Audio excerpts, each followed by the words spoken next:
on, guys? Welcome back to United View. Hope everyone is doing very well. Welcome back to another match preview. Yes, the games continue to come thick and fast, and Manchester United remain on the road because after this past weekend's 1-0 victory over Southampton at St Mary's, we're now on the road to the King Power Stadium in Leicester, under the lights, Thursday night football. I'm joined by CHAPPY to discuss all of Leicester's happenings and his feelings about coming into this game against Manchester United. How you doing, mate? I'm not very confident, and that's how I'm doing. Oh, God. I don't know what's going on at the club. I really don't, but I'm sure we'll get into it. Absolutely. Well, let's get right into it then. Obviously, as we head into this game, I don't really kick you when you're down, but bottom of the league, the table is what it is at the moment. 1 point out of a possible 12. Yeah. How are you feeling? How are you feeling going into this game? I thought you said you weren't going to knock me while I'm down. Well, facts. Yeah, rub salt in the wounds. Not good. I don't know what's going on, to be honest with you. I really, really don't. Only team in the top European flights of football to not actually sign someone with money. We've had a freebie, a third choice goalkeeper. I don't see the point in that. I don't know. It's weird. And the fact is we're playing you on transfer deadline day as well. I know. Yeah. I know any kind of business we want to do, we're going to be distracted as well. It just feels just not time. The timing is not ideal, certainly for Leicester. But let's talk about that transfer window, though, because again, you've got so polar opposites here. You've got Manchester United. Our transfer window has been strange and bizarre, but we've spent money. We've bought 5 players, possibly 6 with an extra goalkeeper, possibly 7. There's talks about another right back coming in. In complete comparison, Leicester, like you said, the only signing is a free transfer, a third choice goalkeeper. Why is that? What is going on with the transfer situation at Leicester? It seems to me that the clubs have clearly spent a lot of money on wages on players that aren't even playing for the last probably 18 months. And you bring in players like Soumare, for example, who you think, well, he's gonna boss this league. You know, he's won the French league with Lille, a couple of years ago, and then he didn't get played. And the same can be said over and over about wages. Like, I'm not sure what's going on at the club. I don't know if there's a money issue because obviously COVID and the King Power brand is obviously all to do with duty-free stuff with travel, and that got battered during COVID as well. I'm not really sure what's gone on at the club behind the scenes, and we're all asking the same questions. It's not like just me. Literally every Leicester fan has no idea what's going on, and it's strange because King Power, really, they almost are one-on-one with the fans. We're always connected with what's going on at the club. But for this summer, it's been non-existent. Communication is just not there. All we've got is Brendan Rodgers' excuses after the games, and the excuses are really starting to get under people's skin, Yeah, absolutely. I mean, we talked a little bit before we started recording this, and I was saying that I saw the press conference that Brendan Rodgers did in the week when they asked him, obviously, the Fofana deal. Obviously, that's a huge amount of money, and they said, well, what can we expect when it comes to transfer dealings? He said, well, we haven't done anything until now, so I don't really know. And again, that's not an answer, is it? That's not the answer we want. No, it's not. It's bizarre. You'd think you're getting, 75 to 83-ish million for Fofana. Yes, I know there's some sell-on clause or something with St Etienne's 20-odd million. But you're still talking 50 mil. Surely you can get someone in for that. Or we really dug ourselves into a hole due to chasing European football for the last 2 years that we're now Jurassic Park, we're skint. That don't make sense. Yeah. I mean, it's a really good point, isn't it? Because for 2 seasons, I mean, there was this wild stat, wasn't there? For 2 seasons, Leicester had actually spent the most time in the top 4, and they didn't get in there. Is that what you think it is? Do you think they threw everything at it and it didn't pay off, and now they're sort of struggling because of it? Yeah, 100%. This conversation isn't even happening. If we'd have got the A show for Europe, would have been sorted, I think. But because we probably spent so much money chasing Europe and didn't successfully get the A show, running into the bloody C show last season with a Conference League thing that I still think's a bit daft, to be honest. But that's probably another topic for another show. I don't know. I'm worried about this season. We haven't got the pulling power of a Big 6 club. We are a Premier League established sort of side, but not right now. We're not, are we? Let's be real. I don't think we just haven't got the pulling power. Like Manchester United, if you're bottom of the league, even 6-7 games in, you're still bottom. You've still got that name, that brand, that worldwide audience. You just got pulling power to pull anyone in. You've proved it. But yeah, we haven't, and we've got no European football to go. Come on, what is it to say? Come to Leicester City right now. I'm not sure. I'm not knocking my club. I'll always be blue through and through. But I'm just a bit concerned where we are right now on what's going on behind the scenes. We need to know. We need some answers fast. Yeah, I mean, but speaking of the game, though, I mean, it still is the King Power Stadium. It's still under the lights. It's still Manchester United rolling into town. Yeah. So, I mean, are the danger men still the classic danger men? Is it Jamie Vardy? Is that what we're looking out for? No, I mean, what have we got to be worried about? If you look at Jamie Vardy's performance against Chelsea, he had his chances finally because he was silent against Brentford. Completely nullified, to be fair. And then he gets his chances against Chelsea, and the usual Jamie Vardy puts them away. 3, I think he had nothing. I don't know. Is it his age? Is it caught up with him? I don't know. Is it just a bit of unluck going on at the club, or we're just a bit unfortunate? Because I think we had our chances against Chelsea, but no excuses losing to 10 men for about 70 minutes of a game. Yeah, especially considering, like you said, the circumstance going on at the moment. You thought, actually, we're in a bit of a bad moment. Red card opening, sort of said 20 minutes. You think, right, this is a great opportunity for us now. And again, it didn't even feel like really 10 men. No, it felt like Chelsea were playing with 12 at some periods in the game. I thought, what is going on here? And I don't know what Brendan he always looks at his notepad around the 60th minute and just, it's like he's guessing what to do. Just one of you just come off, one you go on, make me look like I'm doing something. I don't see no leadership in Brendan Rodgers at all. It's excuses at the press conferences after the full-time whistle. It's like, what was the one for Brentford? We were 2-0 up. He took KDH off, if you know who I mean, Keane and Dewsbury, who owned the middle of the park, right? He's took him off and put Daka on. Now, Vardy was getting no service for that game, for the full game, absolutely none. Now, Daka's meant to be a like for Vardy. So he's gone from 1 strike with no service to 2. He's put 2 strikes on with no service and removed the midfield. And then they get 2 goals.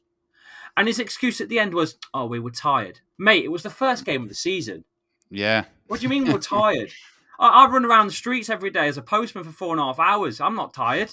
I ain't getting still get 90 minutes paid. In. I'm not getting the money they're getting paid. I don't want to hear your stories about tired. No, I don't know. But I guess to finish off then with Brendan Rodgers, should United win, and I guess it depends on the manner of the result, but we've seen Scott Parker already go this week, for you would argue for less. I mean, really difficult games. Yes, that 9-0 against Liverpool wasn't ideal. Is he going to be under massive pressure if United win? Well, I don't think it's fair on Scott Parker, apart from wearing them cardigans, maybe. But otherwise, I don't think it was fair. 3 of the big 6. What are you expecting from them? Leicester City, though, I think he probably should have gone beforehand, to be fair. Really? Yeah, I think so. I don't want him to go because it's only based on who's coming in. It's not about him going. Who are you getting in realistically? Be realistic. The fans want Pochettino in. Pochettino. We haven't got that. We haven't got Poch money to spend on players for Brendan Rodgers, let alone Pochettino. He's going to want money. We ain't got it. Yeah, absolutely. I don't know. Let's get into what has become a staple of the match preview, and that is the quick fire round. We're going to fire in some quick fire questions. So let's start with the quick fire round.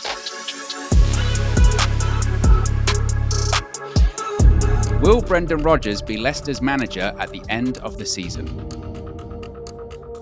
No. Is Wesley Fofana worth £75 million? Without the injury, yeah. We don't know right now how fit he is.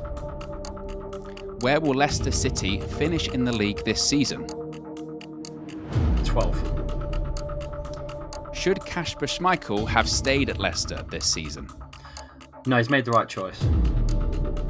Will Leicester City win another trophy during your lifetime? Before Spurs do. What one Manchester United player would you take at Leicester? Fergie. Ollie. Maybe Ollie. I don't know, actually. That's a tough one. Definitely Ferguson. Who's not taking Ferguson? Best manager ever. I wonder if Jose would do anything at Leicester. A player, current player? Current player? Yeah. Current player. You know what? I take Maguire back right now. Wow, really? Yeah. You can have him. And finally, is Jamie Vardy the greatest Leicester City player of all time? Yes. Next question. That's the end of the questions. So, prediction time. King Power Stadium, Leicester City, Manchester United. What are you predicting? Oh, dearie me. If we win this, it's pacing over the cracks. It's covering the cracks. I would love a draw at best. I can't see it happening. 2 on United. We'll get a goal, but 2 on United I can see. Can't see anything else. It's an interesting one from a United perspective, really, because we've had these 2 wins, and look, we are still very, very fragile. And if Leicester do get an early goal, which they could, because again, we are fragile, we are still not perfect by any stretch of the imagination. Yeah.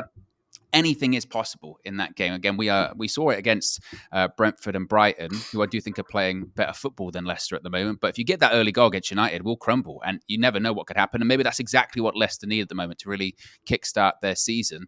I am more optimistic from a United perspective going into this game because of those 2 results, more so the Liverpool one than the Southampton one. But what was actually quite encouraging about that Southampton game is in recent seasons, that's exactly the kind of game we would have lost. You know, we didn't play particularly well. We still got a goal. And we saw just last night, it's not easy going to St. Mary's at the moment. Chelsea's really struggled there last night. So in retrospect, that result's quite positive. Appears to be too early for Anthony to be involved. Of course, that was announced yesterday, but due to visa and all that kind of stuff, it looks unlikely that he'll play. I'm expecting a start for Casemiro, though. So I'm looking at a possible midfield of Eriksen and Casemiro, which looks like a lot of balance there, a lot of quality in it. But it is still Manchester United from last season as well. And look, we were awful. We were terrible last season. And not just last season, we were terrible in the first 2 games. You can't forget that Brentford result and just how fragile United are. Yeah. Granted, there have been a lot of changes since then. It's looking likely, you know, Maguire, you spoke about Maguire. He's probably not going to start. It's going to be that same back four, Malacia, Varane, Martinez, and Dalot there as well, even though people are still trying to write off Lisandro Martinez, saying he's short or whatever. Graham Souness is having a field day with it at the moment, which is just nonsense. But I do fancy our chances. I do, I must say. I think, look, clearly, and I don't have to tell you, it's the perfect time for Manchester United to be playing Leicester.